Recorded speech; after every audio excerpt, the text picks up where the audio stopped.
Could we have? We have. Your Excellency, Excellencies, ladies and gentlemen, dear friends and colleagues, I'm very, very happy to be here with you, with Jeff Koons, one of the most prominent and celebrated artists in the world, and Dakis Ioannou, a dear friend of Jeff's and a dear friend of mine, who is one of the biggest and most important collectors of contemporary art. Dakis, your name is synonym of art, of love of art and love of artists. Could we see the first picture, please?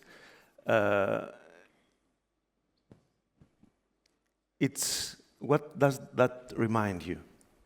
It's a very moving moment, walking into this small gallery in this village in 1985, that I saw that piece. I was so fascinated with it. At the time, the price of the piece was $3,000. I asked for a discount. They gave me 10%.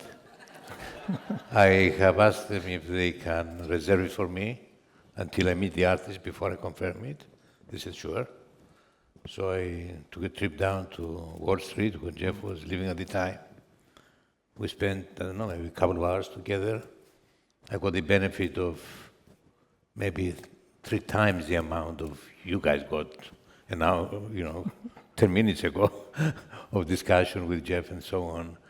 So I suddenly discovered that there was another world out there that I didn't know it existed. And of course, I bought the piece. I spent the $2,700. And that's where it all started. And through Jeff, I met other young artists of the time. And slowly, I started building a collection without realizing it. Can we see Jeff's works of Dakis collection? So since 1985, you have acquired many works of Jeff. Which one is your favorite? Does a collector have favorite artworks in his collection? Well, it's kind of a hard thing. I mean, what I'm looking at now, I cannot say that it's not one of my favorite works. The one before that you have just shown is just as much a favorite as this one. So it's really hard to tell because you have a special relationship and a different relationship with every piece. And it's not about, let's say, there's no way of comparing two things because they're almost uneven,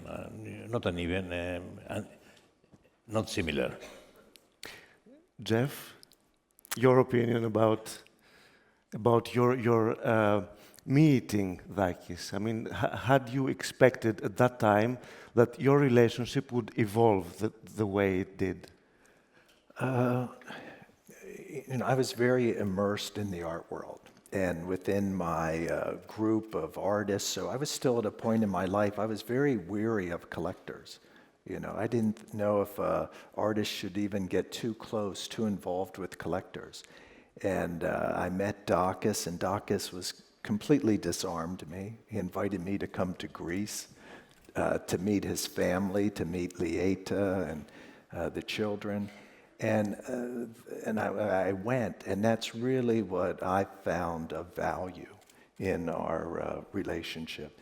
Because Dakis really informed me about life and priorities and, friendship and family. I mean, this is really what's important in life. And I had nothing to be weary of. Here I met somebody that was really a soulmate and that their priorities were friendship, families, the interaction, the generosity that art plays, because art was just another vehicle for Dakis to be kind of generous in the community, to share ideas, to explore the world. And so we immediately, had a tremendous friendship. How would you define Dakis' collection? What would be its guideline? First of all, I think it's obsessive because, Dacus loves art and he's very, very curious. And it's fresh. It's, Dacus plays with metaphysics because it's very, very much of this moment, but it's all tied to history of art. And I mean, Dacus lives in Athens, and you go, you see the collection, and there's the Acropolis. And so the whole tie is, with the ancient times, but very, very much of this moment, And when you had to curate the skin fruit exhibition, what did you try to show? What did you try to explain, to give to the visitor? I would visit Dacus's home, and every summer we spend a certain time together in Corfu over the years. And Dacus will always say, "Oh, Jeff, after lunch, let me show you the things that I've been interested in, and at this new exhibition I've been working on things that I just acquired." And, we'll go through this book. And Dacus will teach me about these artists, because in many cases I haven't had the time to see this work, and I always get kind of freshened up on what's going on in certain contemporary circles. So, but I would pick up and I would really try to listen what I felt was relevant to Dacus and how he viewed these works and how he saw them kind of connecting with each other, the type of dialogue that was taking place, and I tried to capture that. Dakis, would the right word, one of the right words describing your collection would be new, or now? Well, let me answer this question in a kind of in a different way. Mm-hmm. I think there are basically three types of collectors. There are the ones that are kind of very academic and they're very serious in collecting, let's say, a certain period, maybe a seminal collection of pop art or whatever, or abstract expressionism or whatever it is. And that's, one way of collecting that's very serious, very scholarly, and very well respected. There is another, the second way is I buy what I like. Now, this has two aspects. The one that is totally superficial, you see some model that's great, I'll buy. And the other is when you really understand art, you buy what you like, but you're not restricted by time or type of work. You can collect from ancient piece to a contemporary piece to a, let's say, Renaissance piece. I think Jeff's collection is very much on that line. And the third thing is what I'm doing is being just totally involved, being really in the cauldron of the creativity of the contemporary art. I always connect with the artists, spend time with them, I meet with them, I talk with them, they come and visit, I visit them. And so it becomes an integral part, let's say, the relationship of with the collection. In fact, it ends up the collection to be a byproduct of the relationships instead of being the other way around. So that's why you are directed more towards contemporary art. I mean, in your collection, we can see only two historical references, I think. Only two historical references. Can we see them? It's the fountain, Yeah. of course, and the second one is Brillo box. Yeah, that's it. Warhol. And why did you keep only those two? Sorry? Why did you keep only those two from before 1995? Well, for me, these are the keys. They are the keys. Ever since I was looking or was interested in art, those two pieces somehow were the base of whatever happened later in contemporary art. So, I mean, of course, there are lots of other references, but I felt that these two pieces were really the pillars that they needed to be part of the collection.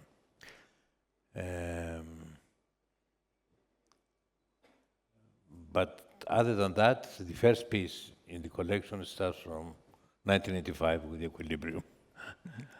With Jeff Koons. Yeah. And it Yeah. opened up new horizons for you. How do you choose the artworks that It's not about choosing the artworks. It's about connecting with the artists, understanding what they're doing, looking at their work, and getting a feeling of what they want, what they're trying to say. So it's really, it's more about the artist, about the ideas, and the artwork, as I said, is almost follows. So it's an unusual way, if you like, of looking at things, but this, of course, has limitations because you can collect, as far as you can reach, in the sense that, if you have so much time, you can just meet so many people, and that's as far as I go. There may be a tremendous artist who is in China somewhere, but I will never meet him, so I will not collect him. That doesn't mean he's not great, but I cannot reach him. And you, Jeff, as a collector, because not everybody knows that you're a collector of grandmasters and modern art. Because I'm kind of producing in contemporary times, I have some contemporary works, and I live with some, but very few. And I will continue to live with some contemporary works, but I enjoy this aspect of time travel and connecting with what it was like to live in the time of Manet or what it felt like to be Manet. But I got involved in collecting because I wanted to free my children and my family from being around my work all the time. And so we don't live with any of my work. We have one print that's on the third floor of our home. But so it's that when they think of art, that they realize that art is something much vaster than their parents. My wife Justine's also an artist, so they'll when they think of art, they think of Picasso or they think of Courbet, which is fantastic. And we're mom and dad. But one of the things I just wanted to add to about Dacus's involvement, it's so multi-layered with the collection. And so Dacus is always organizing exhibitions of the collection, and each time it's always shown in a different way. You get a completely different realization and a sense of meaning in the work. But then, it's all about designing catalogs and bringing curators and designers together. Dan Friedman was an incredible friend of ours that designed Artificial Nature. That's right. And so always bringing people together and challenging and trying to find new ways of looking at things and to refresh oneself, Jeff, you talked about living with artworks. Dakis is living with his artworks. Well, Jeff has managed to protect his family from his works. He didn't manage to protect my family from his works. How is it in everyday life to live with so many artworks in the house, everywhere? Does it influence your relationship with art, the way you see art? Well, that's an integral part of my life. I mean, I couldn't see it any other way. So after so many years, I just can't imagine living in any other way except that. So for me, it's normal. Even Dakis, even when he goes out, when he goes on holidays, it's in a work of art that he's traveling. Can we say guilty, please? No. It has something to do with Jeff. The picture of guilty. So, Jeff, could you tell us how did you conceive the aesthetics of this work of art? I was thinking about razzle dazzle, and razzle dazzle's technique that was used in World War I, World War II as a camouflage device. And it wasn't to hide an object, but it was to confuse exactly what you were looking at, what its size would be, where things would be located. And so Dacus came and visited me one day, and he said, Jeff, I'm building a new boat, building a yacht, and I would love for you to, design the outside of the boat. And I said, well, Dacus, I'd love to. And I started to talk to Dacus about Razzle Dazzle. And at the same moment, you were saying that you intuitively had already felt aspects of that, or you worked with a designer for the inside of the boat. And it just seemed to come together that intuitively Razzle Dazzle was the way to go, that we Yeah. were all thinking about that. I found out later that the designer of the boat had exactly the same idea with Jeff, but she was afraid to tell me. And what's really nice here, though, is from the first time I went to visit Dacus, and Dacus had a much smaller boat. And Dacus's boat had an emblem of the United States, but in the center was Donald Duck. And so he always had a curious boat, and we'd be out with his friends, and they gave Dacus a hard time. All of his friends would tell him, you're crazy, you buy that contemporary art, and no, Jeff's basketballs. And they gave him a hard time. Dakis, tell me, is it easier today to collect than in the 80s when you started? Is it easier for a collector? Things are easier for a collector today or not? The market is huge now, so of course, you have the internet and so on, so there is access to a lot of things. But for me, things did not change because, as I said, I really stick to things that are within my reach. I cannot go beyond that. So I do not work with a team. Everything is totally personal. And so for me, things have not really changed. The artwork, obviously, has changed a lot. There's no question about it. But just because of the way I work, for me, it has not. And have you observed the way new collectors find their artworks? Is it the digital, for example, internet? Does it help new collectors or even you? For me, it's okay because I kind of know the works, so I understand it. But I really would. It would be it's very difficult for a new collector now to really be able to kind of identify and find his way through this incredible amount of work that is around him. I think it will be very tough for a young collector now, yes, much more difficult than it was at our time in the 80s. And for the artists, Jeff? I mean, in this digital world that we're living, where everybody has access to tools that can help him create, and we're seeing so many people that want to be artists, and many of them think that they are. What's the place of an artist today? It's a fantastic world for an artist today. There's so many opportunities. There's so much information. I mean, having the technology of Google and anything you're curious about, to be able to become in depth with that information in a short period of time and to investigate your interests, it's fantastic. Art, its platform has increased so dramatic over the last 30 years. It continues to increase, and it's a wonderful time for art. Tremendous opportunities, more and more people being involved with art. But I think that because that there's a little bit of not a complete understanding of what the activity is, and it's viewed a little bit from the outside, from some of the newer people coming to it, they always bring it back to about kind of a place, a marketplace, kind of an external type value situation, not realizing that the true value of art is completely ephemeral. And is your art, for example, is it always understood by people?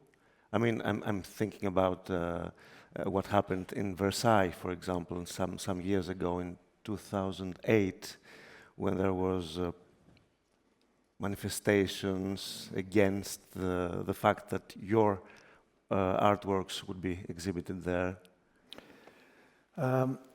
You know, you always try as an artist to embed within your image, your object, your intentions, and the information. So when it's not always perceived exactly the way you intended, you always feel a sense of failure. So yes, of course, I wish that I would be able to affect the viewer, all viewers, and that everybody would realize the intention, but it's really impossible. And time is very much on the side of the person, of things that are new. Yesterday I was speaking with Hans-Ulrich Goldbrust, and he mentioned about this aspect of artists. Because you're creating something new, of course it takes time for somebody to be open to it, and it's really true. And but you know, the reason you do it is because you love the activity, you love the becoming, you love the commitment to your community, and that's where the joy is from. You know? We will now listen to Jean-Jacques Ayagon, who was the president of the Château de Versailles, at that time, and he's talking about that incident. It will be in French, subtitled in English, and we can... Un jour, les associations qui protestaient contre l'exposition Kunz avaient appelé à une grande manifestation à Versailles, devant le château. Ils ont réuni 47 personnes et il y avait beaucoup plus d'équipes de télévision qui étaient là que de manifestants. Les gens s'imaginaient de voir le peuple de France déferler avec des banderoles. Il y avait 47 personnes. Et très souvent, chez ces protestataires, il y avait une sorte de terrible préjugé à l'égard de la culture de notre temps. Ils estimaient en fait que la culture de notre temps n'était pas digne de la culture d'hier et qu'il y avait une sorte d'injure faite au patrimoine à présenter une œuvre contemporaine au château de Versailles. J'ai voulu montrer la modernité de Versailles, parce que Versailles est une œuvre moderne. Louis XIV, Louis XV, Louis XVI n'ont cessé de faire confiance aux créateurs de leur temps, ont sans arrêt d'ailleurs modifié Versailles. Le Versailles de Louis XVI est très différent du Versailles de Louis XIV, tout simplement parce qu'on l'a remis au goût du jour. Et je pense que si la monarchie avait duré jusqu'aujourd'hui à Versailles, le château aurait été transformé 50 fois pour le remettre au goût du moment. Et donc cette capacité de modernité du château de Versailles, il ne faut jamais l'oublier. C'est un monument qui vit, ce n'est pas un monument fini. So, there is only one art, finally. That was fantastic. I mean, that was actually very interesting. Even looking at that, I was thinking, oh, that's very similar to my gazing bowl paintings, that I still have this connection, this metaphysics. But, you know, I really have to pinch myself sometimes. I'm really so grateful for all the different opportunities to be able to show works, whether it was Versailles or, you know, to be involved with the Pompidou or the Met or all the different locations, you know, throughout the world. It's really wonderful and it's fantastic. And that artwork that we were seeing on the screen, it was Chain Link, an artwork that belongs to Dakis Ioannou. Yeah. So Dakis, to finish with our discussion, art is there any old art and new art, or art is one thing? Well, old art was also new at that point that was made, so I don't know what to say. I mean, and the first piece, let's say the Equilibrium, now is it new or is it old? For me, it's a classic. I mean, it's as classic as can be. So, what makes an artwork classic? And that will be the last question of me, and then it's... For me, it's a very simple question. What? Time. Time. Time decides what's classic and what's not. You know, I'm sorry, I'm going back to the idea of the artwork being old or new. It's whether our life within our body is old or new. I mean, is it of this moment, or is this ancient life that's still existing and moving forward, you know? So there is a continuity. Yeah, continue, absolutely. And I think that, you know, artworks, they need an audience. They need to be revitalized. They need to come to life. They need the viewer. And you always bring the freshness of the moment there. I'm very happy you're talking about that because I have something that you've said. It's very similar. Art is in the viewer. There is no art in the object. When the viewer leaves the room, the art leaves the room too. Thank you very much, Jeff Koons. Thank you very much, Dakis Ioannou. Thank you very much. Thank you, Doc. And if you want to ask something, Jeff or Dakis, Mr. Tsaltas wants to ask.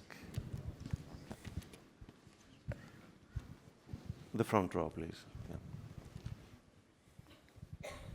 Thank you, that was great. I just have a question of Dakis. We heard about your relationship with the artist, and Jeff, we heard about your relationship and collaboration with the community. And I was wondering if you have any comment, Dakis, on what is the relationship of the collector with the community and the city. You have Vesta Foundation, but how do you relate with the community? Well, that's an interesting question because it gives me the opportunity to say that I have started the foundation, before I started collecting, about 5 years earlier. So my relationship with the community, it had priority over collection, if you like. The collection, as I said, it came almost by accident. The intention was not to have a collection, but to be engaged with the community, to be engaged with the dialogue of art, and to be part of it. Having said that, though, being a private person, private foundation, private collector, I think the responsibility is mostly to myself. Once you take responsibility to yourself, then that seeps out. And the community is there to take it, live it, judge it, and do whatever they want with it. And that's the difference between, let's say, a private foundation or collection, in my view, rather than a museum that has a specific responsibility towards the public that must execute it, whether it's education or learning or whatever it is. Another question? Yes, please. Second row.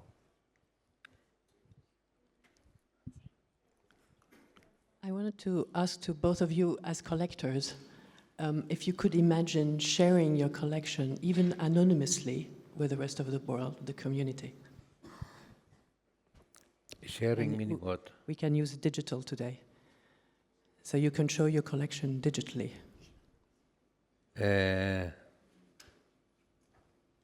Well, for me, it's not. For me, the answer is no, because it's not about really showing the pieces. It's about making a statement. So it's important that you have a physical relationship between the pieces.